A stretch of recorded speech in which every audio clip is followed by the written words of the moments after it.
સુરતના ring road પર આવેલ વીટીએમ માર્કેટના કાપડ વેપારી પાસેથી દલાલ મારફતે 1.38 કરોડનું કાપડ ખરીદી છેતરપિંડી કરાતા પોલીસ ફરિયાદ નોંધાઈ છે।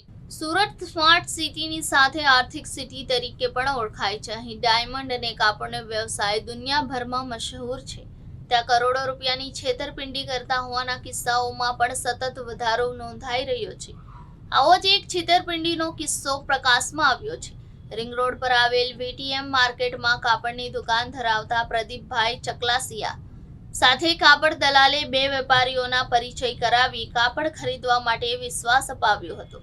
કાપડ દલાલ અને ઠગબાજ બે વેપારીઓના વિશ્વાસમાં આવી અલગ અલગ ચલાણથી કુલ રૂપિયા 1.38 કરોડ 75 હજારનું કાપડ ખરીદી નક્કી કરેલ સમય મર્યાદા મુજબ પેમેન્ટ નહીં કરી છેતરપિંડી કરતા મામલો સલાબતપુરા પોલીસ સ્ટેશનમાં પહોંચ્યો હતો। પોલીસે ચારેય વિરુદ્ધ છેતરપિંડીની ફરિયાદ નોંધી વધુ તપાસ હાથ ધરી છે।